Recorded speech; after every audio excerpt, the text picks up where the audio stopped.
있기에 기독교인일 수 있고 또 사랑이 있기에 그것이 바로 기독교예요. 그것이 바로 하나님의 전이 되는 것입니다. 사랑 없으면 아무것도 아니라고 그랬어요. 오늘날 많은 교회들이 사랑을 잊어버리고 사랑 없이 살아가기 때문에 많은 아픔과 상처를 가지고 갈 길 몰라 방황하는 경우들이 너무나 많이 있습니다. 여러분 아무리 열심히 있고 아무리 그럴듯하고 아무리 봉사 많이 하고 아무리 믿음대로 산다고 몸부림쳐도 그 속에 사랑이 없으면 그건 우리 하나님을 인정하지 않습니다. 그 사랑은 감정이 아니라 행동이라고 그랬어요. 우리 사랑의 감정은 행동을 자극하고 충동하게 되고 또 사랑의 행동은 이 사랑의 감정을 더 확대시키고 성장시킨다고 하였습니다. 우리가 마음으로만 가지고 있으면 그건 사랑이 아니에요. 그것이 행동으로 나타나게 되고 실천될 때에 그것이 바로 사랑다운 사랑이고 참 사랑입니다. 오늘 우리의 가장 큰 불행은 세상 것이 없어서 소유하지 못해서가 아니라 바로 사랑이 부족하거나 사랑이 없기 때문에 비롯되는 것입니다. 우리가 잃어버린 사랑을 다시 찾는다면 우리는 다시 행복해질 수 있고 다시 가정幸福을 이룰 수가 있습니다. 오늘날 많은 가정들이 사랑을 잃어버렸기 때문에 많은 가정들이 마귀에게 가정을 뺏겼어요. 그래서 서로 싸우고 또 서로 미워하면서 그저 어쩔 수 없이 또는 동거인으로 그럭저럭 살아가는 가정들이 아니 오히려 지옥 같은 삶을 살아가는 그런 가정들이 없지 않아 있을 수가 있는 것입니다. 그런 걸 이 시간의 말씀을 통해서 우리가 잃어버린 사랑을 다시 회복해서 우리 가정도 다시 회복이 되고 또 여러분의 심령도 다시 회복이 되고 또 한국교회가 다시 회복이 되는 귀한 교회가 되기를 바랍니다. 사랑은 행동인데 지난 시간에 말씀드린 건 사랑은 오래 참는다고 했어요. 여러분 오래 참지 않으면 사랑 자체가 시작이 되지 않아요. 그래서 여기 고린도전서 13장을 보면 사랑의 정의에 대해서 15가지가 기록되어 있는데 그 첫째가 사랑은 오래 참고 그랬어요. 사랑은 참는 데서부터 시작이 돼요. 그러니까 참지 못하면 사랑은 출발 자체가 되지 않는 거예요. 그건 사랑이 아니에요. 사랑은 오래 참는 게 특징입니다. 어느 정도 참는다든지 내가 생각하는 만큼 참는 건 사랑이 아니에요. 오랫동안 끝까지 참을 수 없을 정도가 돼도 그래도 참는 게 사랑이에요. 여러분, 우리 주님의 이 사랑이 바로 그런 사랑이에요. 언제까지 참았지요? 십자가에서 죽으시기까지.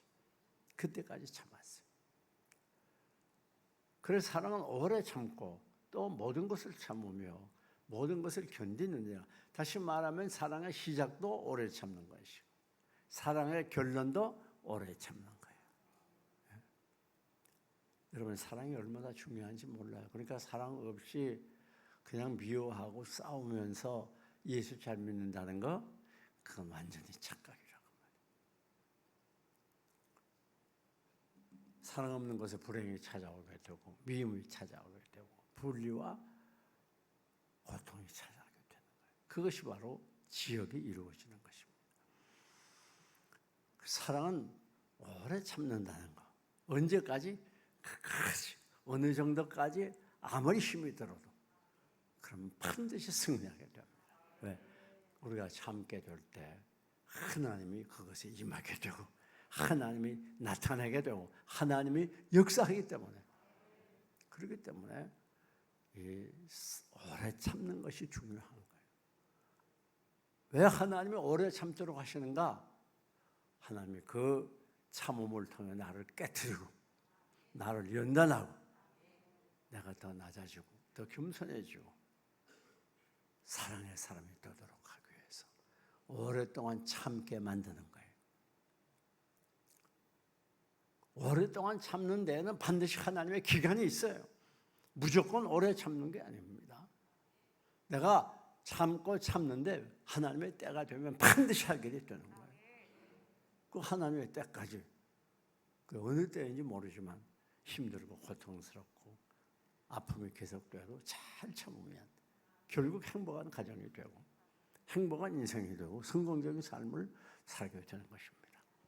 많은 우리들의 삶의 불행, 가정의 문제는 참지 못하는 데서부터 비롯된다고 해도 과언이 아닙니다.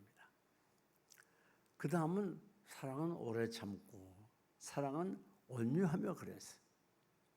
온유라고 하는 말은 우리 예수님의 인격의 가장 특성입니다. 대표적인 성품이에요. 온유는 무슨 말인가 하면 자 우리가 오래 참습니다. 그런 두 가지가 있다고 그랬죠. 소극적이고 적극적이고 간접적이고 직접적인. 즉 소극적인 인내는 상대방이 나를 힘들게 하고 괴롭히게 될 때 화가 나지 않아요. 그래도 그걸 잘 절제하는 거예요. 이게 사랑이에요. 이게 인내예요. 뿐만 아니라 적극적인 인내는 너무 힘들게 해서 이제는 내가 원수를 갚지 않을 수가 없어. 이건 반드시 갚아야 돼. 이건 따져야 돼. 싸워야 돼. 그냥 넘어갈 수 없어. 그런 것을 내가 넉넉히 이길 수 있는 힘이 있고 능력이 있지만 원수 갚지 아니하고 잘 참는 거예요. 이게 적극적인 인내입니다. 그런데 온유라고 하는 건 여기서 한 걸음 더 나가요. 그래서 잘 참는 것뿐 아니라 나를 힘들게 하고 괴롭히는 그 사람에게 더 친절하게 대하고 더 사랑해주고 그게 바로 온유라는 거예요. 여러분 온유까지 나가야 그게 사랑이라고. 온유하는 사랑 그게 참 사랑이에요. 그래서 예수님 뭐라고 그랬죠? 너희를 대접하는 자를 대접하면 무슨 유익이 있겠느냐? 그건 이방인들로도 하는 거 아니야?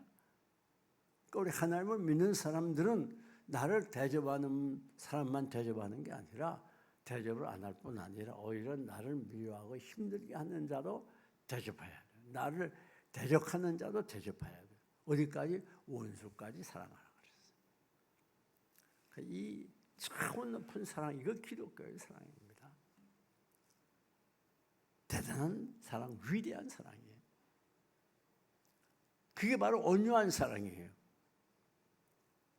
여러분 아무리 내 와이프가 바가지를 긁고 힘들게 해도 끝까지 잘해주고 친절하게 해주고 그러면 그 와이프가 변화가 되기 시작하는 거예요. 남편이 아무리 화를 내고 고함을 잘 지르고 나를 업수여겨도 계속해서 친절하게 대해주면 그 남편이 어느 땐가는 변화가 돼서 좋은 남편이 되는 거예요. 하나님 내가 변화될 때까지 오래 참도록 기다리시는 거예요. 우리는 사랑하고 싶을 때만 사랑하는 그런 유치한 사랑의 사람이 아니에요. 사랑할 수 없을 때, 정말 참을 수 없을 때, 그냥 지나가고 넘어갈 수 없을 때, 꼭 원수를 갚아야 되는 그때 잘 참을 뿐 아니라 그에게 더 잘해주고 더 친절하게 대해주고 이게 우리 그리스도인의 사랑입니다. 뿐만 아니라 사랑은 오래 참고 온유하며 자랑하지 아니하며 교만하지 시기하지 아니하며 자랑하지 아니하며 교만하지 아니하며 시간이 없어 곧 넘어가고 오늘은 교만하지 아니하며를 먼저 말씀드리겠습니다. 이 교만이란 뜻은 부풀어 오른다는 뜻이 있어요. 사람은 참 교만해지기 쉬운 존재입니다. 자기도 모르는 사이에 교만해져 버려요. 내가 남보다 좀 훌륭한 점이 있고 더 뛰어난 점이 있고 신분이 높고 돈이 좀 많고 좀 우리 여성들의 경우에 특별히 미모가 있는 사람들이 있잖아요. 가는 곳마다 눈총을 받는 여성들, 그런 여성들은 또 교만해지기 쉽지 않아요. 그러니까 자기는 모르는 사이에 교만해져요. 부풀어 오르는 거예요. 그런데 여러분, 이 교만이 얼마나 무서운 죄인지 몰라요. 교만은 모든 죄의 뿌리요 근거라고 해서 좋습니다. 그래서 유명한 C.S. 루이스라는 분은 이 교만은 모든 죄가 거기서부터 나온다. 그렇게 말하고 있어요. 교만이 얼마나 무서운 죄인지 몰라요. 교만 속에 모든 죄가 다 들어가 있어요. 이 천사장 루시퍼가 왜 악한 마귀가 사탄이 됐죠? 하나님과 같이 되보려는 교만을 가졌다. 그러다가 그만 타락해가지고 사단이 되지 않습니까?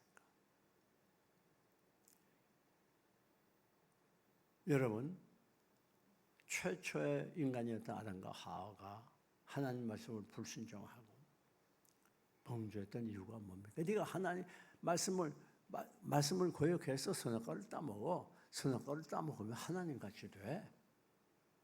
그렇게 속이니까 하나님같이 될 마음에 그 교만 때문에 그만 선악과를 따먹다 그 행복한 그 가정이 깨지고 파괴되잖아요.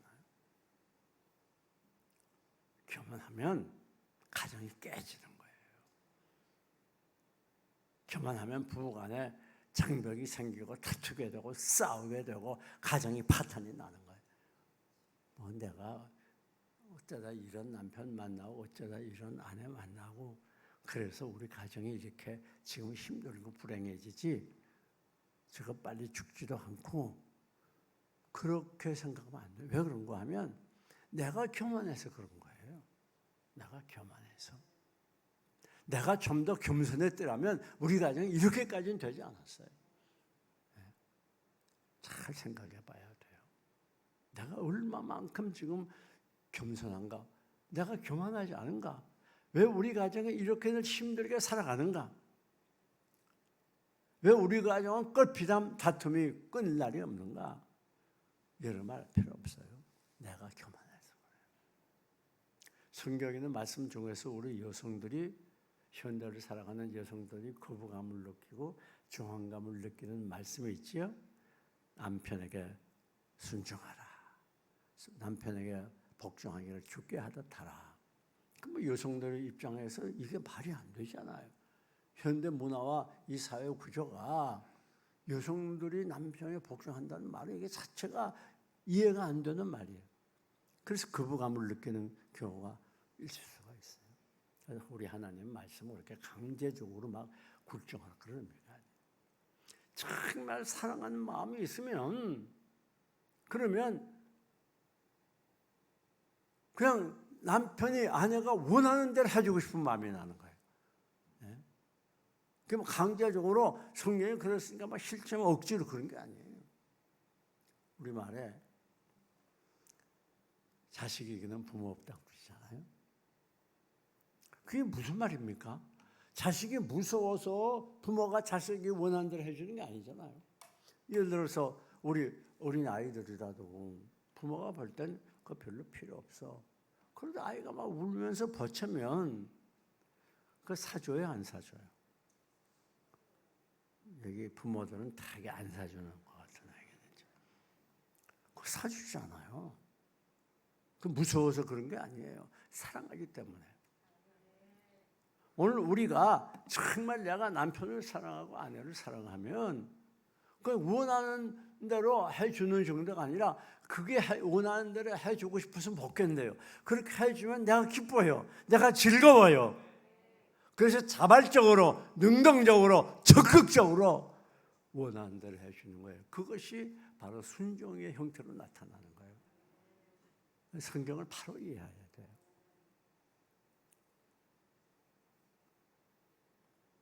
교만하게 되면 가정이 파탄이 됩니다. 여러분, 이 사도 바울이 고린도 교회에 이 편지를 썼던 이유가 있어요. 고린도 교회는 고린도전서의 4장 이하부터 쭉 내려가다 보면 아주 교만했던 교회인 걸 알 수 있어요. 이 사도 바울이 그걸 많이 지적했습니다. 고린도 교회는 지식인들이 많았는 거예요. 그래서 교만했다고 그랬어요. 또 이 각종 은사를 많이 받았어요. 이 계속해서 사도 바울이 방언에 대해서 14장에 계속 한 장을 논하지 않습니까? 그러니까 신비한 은사를 받아서 방언도 하고 예언도 하고 또 방언 통역도 하고 여러 가지 그 신비한 일들을 많이 했어요. 그러다 보니까 은사 못 받은 사람을 무시하고 교만했단 말이에요. 그 정도가 아니라 아비의 아내를 취하려고 음행을 하는 그런 교인도 있었는데, 웬거는 그때 당시에 고린도 교회가 음란한 도시였어요. 그런 음란이 교회까지 들어온 거예요. 그런데 그렇게 음란한 일을 하면서도 부끄러운 줄을 모르고 오히려 교만했다 그랬어요. 또 지도자들 이름을 내어서 파당을 치면서 내가 좋아하는 지도자가 아니면 무시했어요. 어떤 사람은 바울 파라, 어떤 사람은 바나바 파라 이래가면서 교회가 갈라졌다고 말이에요. 여러분, 이렇게 고린도 교회가 여러 가지 이유로 교만하기 때문에 사도 바울이 고린도 교회에 이 편지를 썼던 거예요. 이 교만이라고 하는 건 무서운 결과를 가져오게 됩니다. 예레미야 13장 17절을 보면 하나님이 교만한 자 때문에 통곡한다고 해요. 통곡한다.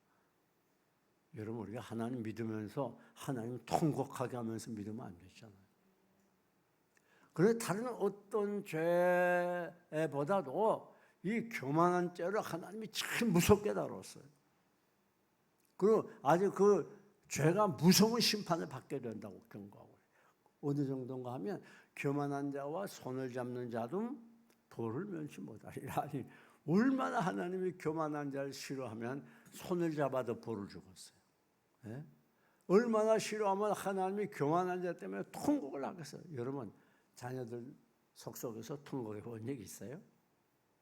자녀들이 속속에도 통곡해 본 적은 없잖아. 그렇게까지 한 적은 없잖아요. 어째 내가 이 자식을 둬가지고 내가 이렇게 되고, 그런 적은 별로, 통곡한 적은 별로 없을 거예요. 하나님이 얼마나 싫어하면 교만한 자 때문에 통곡할 정도로, 여러분, 우리 하나님 통곡하게 하는 교인들 되면 안 되겠죠. 안 될 거 아니에요. 예? 그러기 위해서는 교만하면 안 되는 거예요. 시편 101편 5절을 보면 하나님이 교만한 자의 기도를 응답하지 않는다 그랬어요. 그러니까 그렇게 싫어하는데 그러면 기도 응답할 리가 있어요? 야고보 사도는 말하기를 하나님이 교만한 자를 물리치고 겸손한 자에게 은혜 준다 그랬어요. 하나님이 교만한 자를 물리친단 말이에요. 극도로 싫어하는 거예요. 왜 그런 거 하면 이 교만은 하나님을 대적하는 죄예요. 하나님이 없이 여기 멸시하는 죄예요. 하나님이 미워할 수밖에 없는 거죠. 그래서 예레미야 선지자 예레미야 50장 32절에 교만한 자는 걸려서 넘어지고, 그러나 붙들어 일으킬 자가 없겠다고 그랬어요.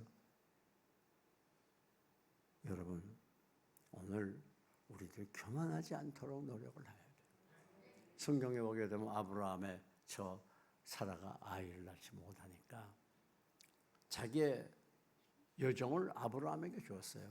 그래서 그 여종 하갈이 애를 잉태하게 되니까 이게 교만해져가지고 사라를 무시했다고 말이에요. 그래가지고 사라가 얼마나 고통스러운지, 자기 종에게 무시를 당하니까 아브라함에게 하소연을 해요. 아브라함이 뭐라고 하냐? 너 마음대로 해. 그 종 네 마음대로 해. 그래가지고 내쫓지 않아요. 무시당하면 내쫓기는 거예요. 교만하면 내쫓긴단 말이에요. 가정에서도 내쫓겨요. 요즘은, 과거에는 여자들이 많이 나갔는데 요즘은 남자들이 많이 나간다네.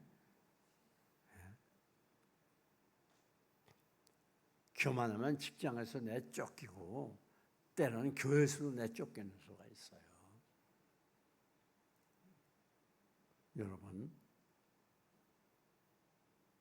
아니 하만이라는 사람 잘 알잖아요. 아하스로 왕 때.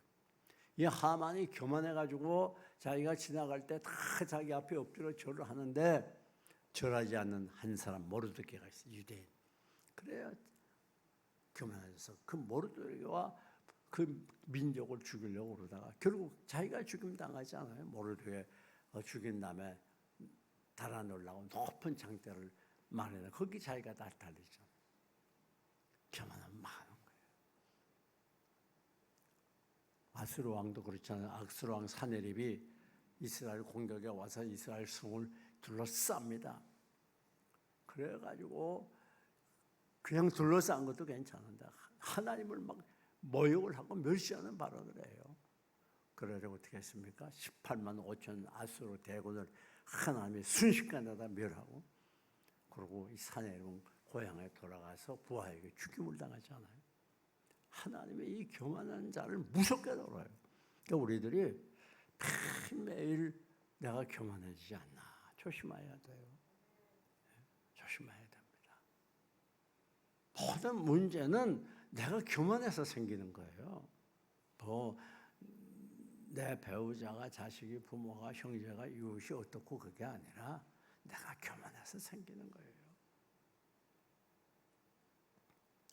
여러분, 그런데 이 교만은 사랑이 아닌데, 그러면 교만하지 않는 건 뭡니까? 뒤집어 놓으면 겸손이잖아요. 그러니까 사랑은 뭡니까? 겸손한 거예요. 그 겸손은 무엇입니까? 교만은 고집이 있고 자기 주장대로 하고, 그러나 겸손은 양보하고 희생하는 게 겸손 아니에요? 그러니까 사랑은 뭔가 하면 내가 높아지고 내가 나타나고 그게 아니라 다른 사람을 높이고 자랑하고 존경해주고 위해주는 게 그게 사랑이란 말이에요. 많은 사람들이 자기가 높아지기를 원해요. 자기가 인정받기를 원해요. 저는 가끔 가다가 그 부부 참 괜찮다 그럴 경우가 있어요. 참 집사님 장가 잘 갔어요. 그러면 그렇죠.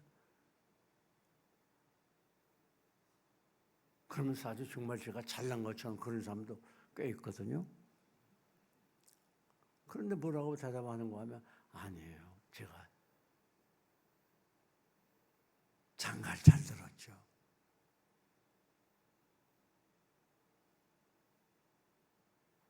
내가 결혼을 잘했죠. 그럼 얼마나 듣기가 좋아요. 어떤 사람은 자기 와이프가 옆에 있는데 장가 잘 갔죠. 그러면 뭐 이런 여자가 어떻게 하다 내가 이런 여자를 만났는지. 그러면 안 된단 말이에요. 남을 높여주고 존경해주고 그래야 돼. 나는 그 어제 우리 최성천 집사 아들이 참 이 야고보 5장을 암송하는데 어떻게 잘하는지 막 5장을 암송하는 순간적으로 다 해버려서 녹음기도 막 고속으로 틀어놓은 것 같지. 하도 신기해. 초등학교 4학년인가 그런데 그 최성천 집사인데 그 그 아버지하고 똑같이 닮은 복제거든요. 최 집사 닮은 거 가지고 아니요. 우리 와이프 조 집사를 닮았어요. 조 집사 그렇게 안기르기 좋다네. 근데 나 같았으면 아유 그렇다고 그럴 것 같은데. 이게 사랑이에요, 사랑. 교만한 사람 잘난 척하고 자기 나타나게 잘하고. 오늘 한국교회 문제가 어디서 생깁니까? 왜 이렇게 한국교회가 소란하고 수군거리고 싸우고 다투고 미워하고 갈라지고 그래서 막 상부에 고소하는 것이 수없이 많고 왜 그런 줄 알아요? 교만한 사람이 많아서. 교회 와서 자기 생각대로 자기 주장대로 하려고 그러고 교회 직분은 무슨 하나의 이 권세로 알고 벼슬로 알고 그러니까 교회마다 시끌시끌하고 그런 거예요. 사랑하는 여러분, 사랑은 뭐예요? 겸손이에요. 근데 이렇게 겸손한 사람의 특징은 뭐냐? 또 교만한 사람의 특징은 뭐냐? 교만한 사람의 특징은 불순종이고 겸손한 사람의 특징은 순종이에요. 교만한 사람들은 누구에게 순종하는 걸 죽기보다 싫어요. 아무리 옳은 얘기를 해줘도 내가 원하는 대로 해야 속이 편하지 기분이 좋지. 아니 내가 하는 게 잘못됐어도 누가 말하면 아주 싫어해. 왜? 잘못된 걸 알아도 내가 하고 싶은 대로 해야 속이 편하거든. 왜 그래요? 교만해서. 남의 하는 얘기가 듣기 싫고 그 얘기가 내게 마음을 상하게 하고 상처를 주는 거 왜 그래요? 왜 상처받아요? 교만해서 상처받는 거예요. 겸손해 보세요. 웬만하면 상처를 안 받아요. 별것도 아닌 거 가지고 상처받아서 펄펄 뛰고 싸움질을 하고 잠을 못 자고 그거 왜 그런 줄 알아요? 교만해서 그래요. 내가 교만하지 않은가 잘 살펴봐야 돼요. 내 가정은 이렇고 우리 형제간이 이렇고 또 교회들이 뭐 다 날 생각하면 내가 교만하지 않은가. 모든 문제는 내게 있는 거예요. 내게.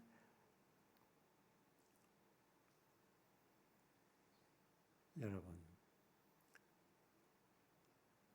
성경에 가장 악한 왕으로 아합왕이 나오게 되는데 이스라엘 민족의 역사에 가장 악한 왕입니다.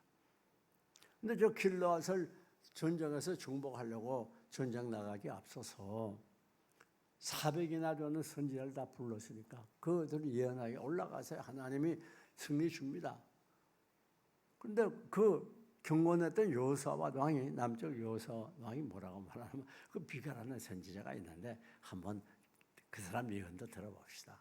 제가 불렀어요. 그래요. 이 아합 왕은 미가를 싫어해. 늘 좋은 건 예언하지 않고 흉한 것만 예언하거든. 미가가 뭐라고 말하는 거 하면 올라가면 안 되면 죽습니다. 저거 봐. 내가 늘 나한테 흉한 것만 예언한다고 그랬지 않나?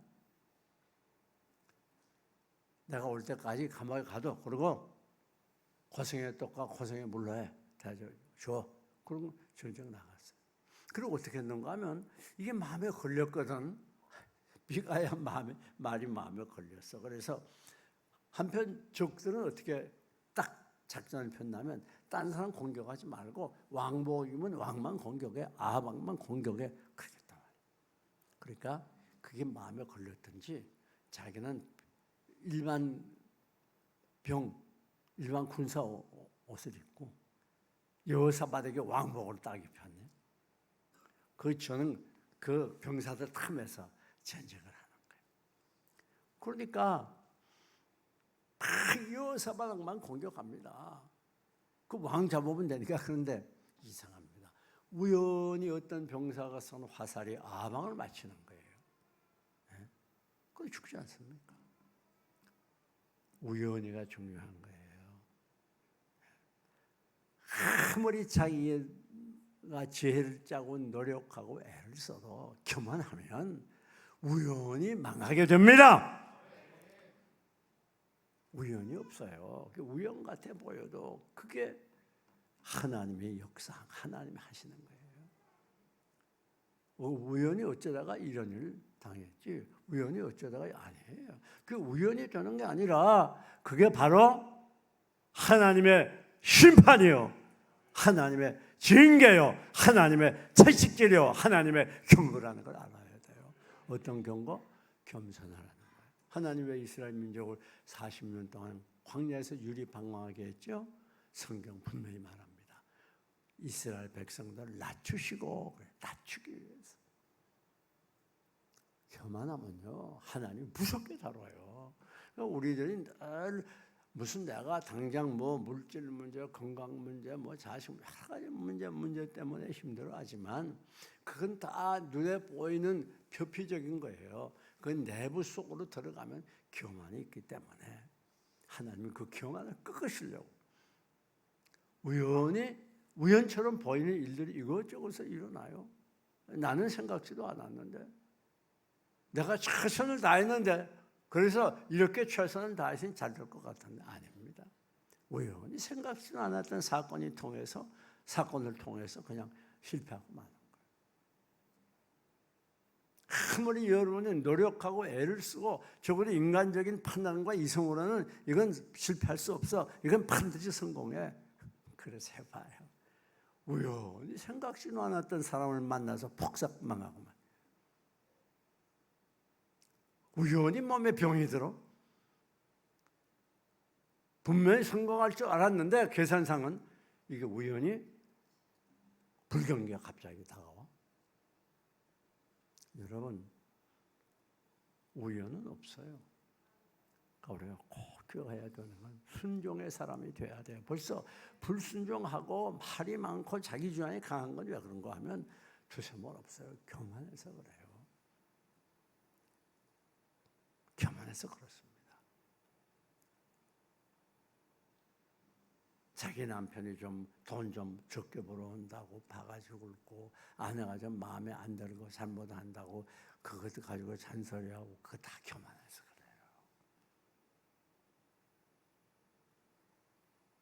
겸손은 허다한 죄를 덮는, 사랑은 허다한 죄를 덮는 거예요. 아무리 잘못하고 허물이 많아도 덮고 또 덮고 싸고 또 싸고 포용하고 또 포용하고,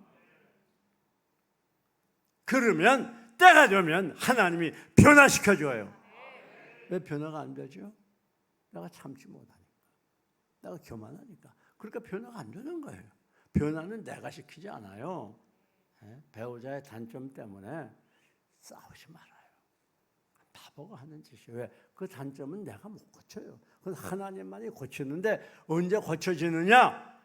내가 배우자의 단점 때문에 아프고 상처받고 기분 나쁘고 그래도 꼭 참고 계속해서 오래 참고 사랑해주면 그때는 하나님이 변화시킬 때가 있어요.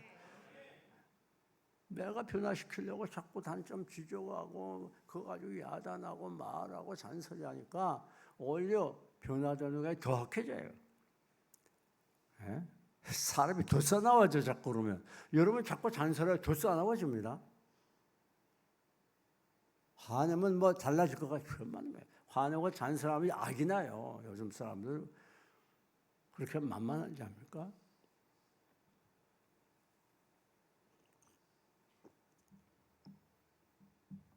뿐만 아니라 교만은 뭡니까? 다른 사람 무시하는 게 교만이에요.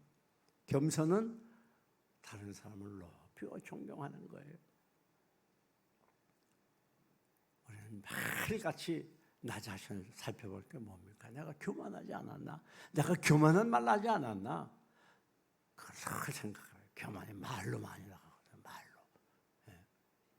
내가 교만하게 행동하지 않았나? 잘 살펴요. 문제가 생겼어요? 그건 내가 교만이 있었어요. 잘 생각해 봐야 돼요. 오늘 부부간에 다퉜어요? 내가 교만하지 않았나? 우리의 행복한 가정을 사탄에게 뺏기지 마세요. 그리고 사랑으로 채우세요. 그때 행복한 가정이 됩니다. 스스로 여러분의 가정을 지옥으로 만드는 그런 어리석은 사람들 되면 안 된다고 말이에요. 그 다음 보니까 무례히 행치 아니하며 그랬어요.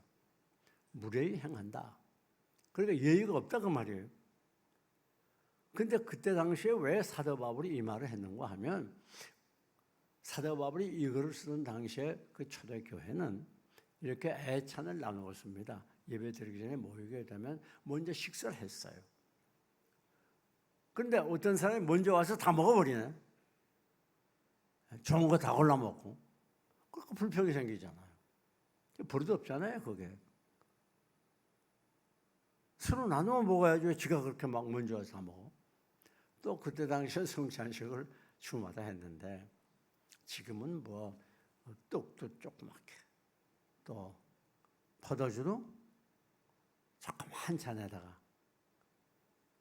아마 성찬식 할 때 마음에 불평이 생긴 사람이 있을지 몰라요. 큰 잔으로 한 잔 주려면. 그래가지고 그때도 그런 사람이 있었는가 봐요.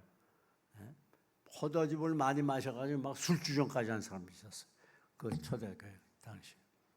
그러니까 사도 바울이 이거를 쓴 거예요. 무례히 행하면 안 된다고 말이에요. 예의를 갖춰야 된다는 거예요. 아니 그 거룩한 그 경건한 성례식을 포도즙을 잔뜩 마시고 취해서 주정하면 되겠어요? 그러면 안 되죠. 오늘날도 마찬가지입니다. 우리가 위아래 사람은 가나도 예의를 갖추어 줄 알아야 되고, 무례히 행하면 안 돼요. 부모 자식도 부모 앞에, 또 부부 간에도, 이웃 간에도, 교우들 간에도 서로 예우를 갖춰야 돼요. 그래서 선배들, 우리 사람들을 존경하고 사랑하고 높일 줄 알고 또 주님의 사랑으로 서로 화목하고 평화롭게 살아가는 그런 행복한 가정들이 되어야 된다 그 말입니다.